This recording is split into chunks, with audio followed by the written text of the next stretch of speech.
அன்பு தமிழ் நெஞ்சங்களுக்கு வணக்கம். இந்த காணொளியில் நாம் தெரிந்து கொள்ள இருக்கின்ற தகவல் டெக்ஸ்டர் திரைப்படத்தின் திரை விமர்சனம். வாங்க நிகழ்ச்சிக்கு போவோம்.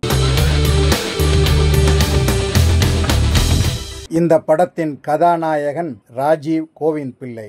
அவரது காதலி கதாநாயகி யுக்தா பெர்வி திடீர் என மர்ம நபரால் கடத்தி கொடூரமாக கொல்லப்படுகிறார். தனது காதலி இறந்த துக்கம் தாங்க முடியாமல் மனம் பாதிப்புக்கு ஆளாகிறார். தற்கொலை செய்து கொள்ளவும் முயல்கிறார். அவரை தற்கொலையிலிருந்து காப்பாற்றும் அவரது டாக்டர் நண்பர் ஒருவர் காதலி பற்றிய நினைவுகளை அழிக்க மருத்துவம் கொடுக்கிறார். குணமாகி பழைய நினைவுகள் இல்லாமல் இருக்கும் நாயகன் தன்னுடன் சிறுவயதில் பழகிய தோழியை சந்திக்கிறார். அவர் மூலமாக சிறுவயது வாழ்க்கையை அறிந்து கொள்கிறார், மீட்டெடுக்கிறார். திடீரென சிறுவயது தோழி சித்தாரா விஜயனும் மர்ம நபரால் கடத்தப்படுகிறார். அவரை காப்பாற்றுவதற்காக நாயகன் முயற்சி செய்கிறார். அதன் பிறகு அவரை பற்றிய தகவல் அங்கு முழுமையாக அவருக்கு கிடைக்கிறது. தோழியை யார் கடத்தினார், காதலியை கொன்ற மர்ம நபர் யார், எதற்காக இந்த சம்பவங்கள் நடந்தது என்பதை மீதி படம் சொல்கிறது.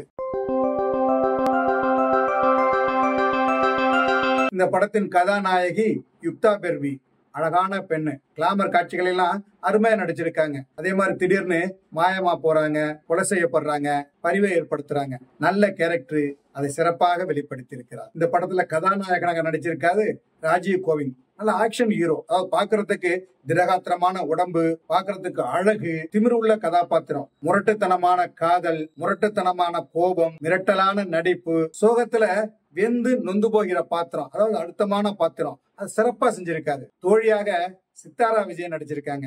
அன்பு காட்டவும் அக்கறை செலுத்தவும் நல்ல குணமுள்ள பாத்திரம். அதாவது ஏன் வாலியன்றா பழகுறாங்க, பேசுறாங்க அப்படின்னு ஒரு மர்மம் இருக்கும். போக போக அவங்க எல்லாம் சின்ன வயசுல எப்படி ஒற்றுமையா இருந்தாங்க, பாசமா இருந்தாங்க, இப்ப இந்த அளவுக்கு உதவியா இருக்காங்க அப்படிங்கிற ஒரு கேரக்டர் அது நல்லாவே செஞ்சிருக்காரு. மேலும் ஹரிஸ் பெராடி, அஸ்ரப் குருக்கள், சோபா பிரியா, சிறுவயது பாத்திரத்தில் வரும் பெக்மின், பர்கான், ஜான்வி, சினேகல் என நிறைய பேர் நடிச்சிருக்காங்க. அழகான மலை, பரபரப்பான ஏரியா என்று படம் விரிந்து ஓடுகிறது. அந்த ஏரியாக்கள் எல்லாம் மிக அழகாகவும் ரசிக்கின்ற வகையிலும் ஒளிப்பதிவு செய்திருக்கிறார் ஒளிப்பதிவாளர் ஆதித்யா கோவில். இந்த படத்திற்கு ஸ்ரீநாத் விஜய் இசையமைச்சிருக்காரு. பரபரப்பான படம், விறுவிறுப்பான படம் இல்லையா, அதுக்கு தகுந்த மாதிரி பின்னணி இசைய சிறப்பா கொடுத்திருக்கிறாரு. இந்த படத்தை சூரியன் ஜி இயக்கி இருக்காரு. விளையாட்டு வினையாகும் இல்லையா, அது மாதிரி சின்ன வயசுல நடந்த கதை பெரிய வயசுல அது எவ்வளவு பெரிய பாதிப்பை ஏற்படுத்துது அப்படிங்கறத பரபரப்போட விறுவிறுப்போட கிரைம் த்ரில்லர்ல சொல்லியிருக்காரு. முதல் பாதியில ஹீரோ சைக்கோ மாதிரி இருப்பாரு, இரண்டாம் பாதியில சைக்கோவே வில்லனா இருப்பாரு. அந்த மாதிரி ஒரு கதை.